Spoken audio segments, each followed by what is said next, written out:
Turning to Iran now, Iran's president is warning the U.S. that any attack on the country's supreme leader, Ayatollah Ali Khamenei, will be considered a declaration of war.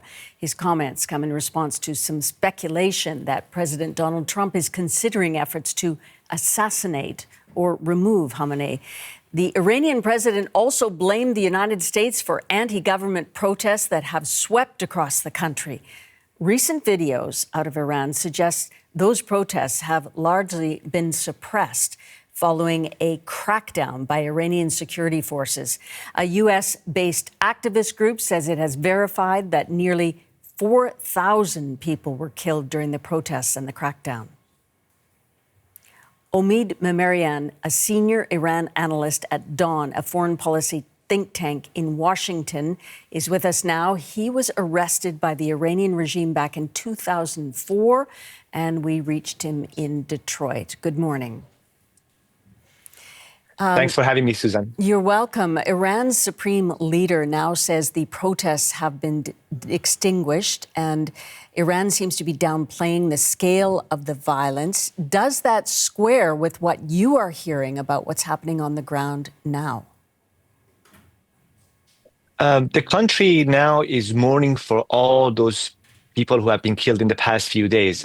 For many people, it's undigestible, unfathomable that how the government killed so many people in such a short time. And all the root causes for the protests still is there. People's anger is still there. We don't know how the government can live with these people because of the violence they committed against the people. And now we have entered the 12th day of the internet shutdown. The entire country is isolated from the rest of the world. And what he says, I think it's just for the propaganda to justify the violence for its space of support. But people understand that all those grievances, anger and frustration with the government and the lack of trust is there. Nothing has changed over the past few days. I think the country is at the boiling point, and Khamenei knows that. And I think they are very much fearful of military action by the U.S., as we are seeing that the U.S. has moved so much military assets in the region to the Middle East, and also has emptied out U.S. bases in the region. So it's a very, very crucial moment for the Iranian regime.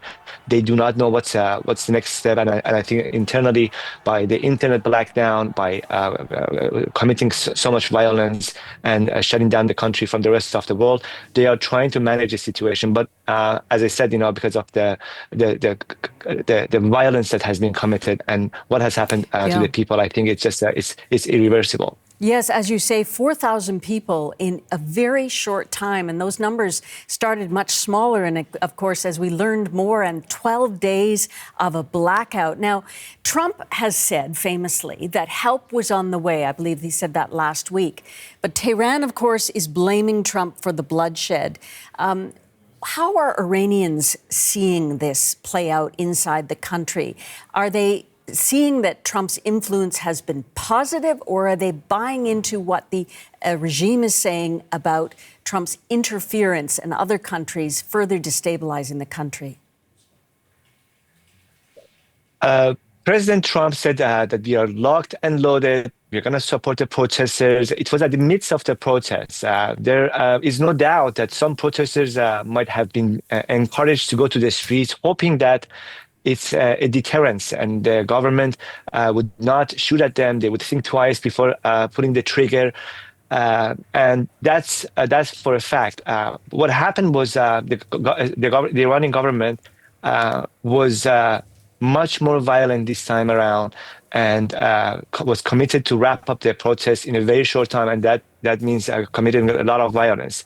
Right now, whatever happens, whatever President Trump does in the next few days, they're talking about the military strike. We don't know about the target of it. We don't know about the scale of the attack or the purpose of it. But whatever happens, it's not going to help those people who have been killed in the past few days. So if that was supposed to help protesters, it did not deter the Iranian government to go to the streets, or the Iranian government not to shoot at them. But we know that many people are hoping that somehow this equation of violence against protesters, against ordinary people stops. And for sure, some people have hopes that those outside of the country, the United States and other forces, to help them in this regard.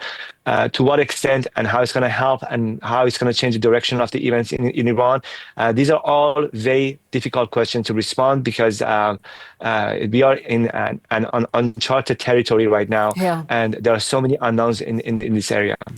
Omid, you have suffered at the hands of the Iranian regime in the past. You were arrested, tortured, and forced into a televised confession by the regime back in 2004 and ended up in prison because of your writing about what you were seeing. I've been thinking about these forced confessions and the thousands who are arrested and in detention now. Can you help us understand what is going on with those people?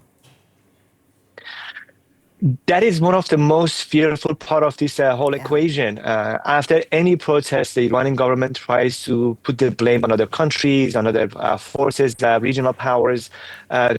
Regardless of to what extent that it's true or not, the Iranian government has to respect due process. What happens is that after every protest, they arrest a large number of people. And in order to dominate their narrative about the events, they force them to appear on TV or write forced confession.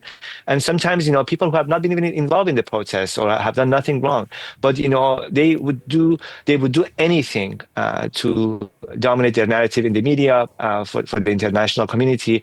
And so they have arrested thousands of people. We think about those people that their due process might be violated, and that should be one of the focuses of the international community, to push the Iranian government to respect the due process of those people. But that's the pattern that you have had in the past few decades, and even though it's a very old-fashioned method, and people mostly don't believe what the government says, but still they put so much pressure on people. They torture people inside prisons, and try to somehow get what they want from these people on TV. Anyways, this is a very crucial human rights moment for Iran too. So I think human rights organizations around the world are focused to see what's happening next.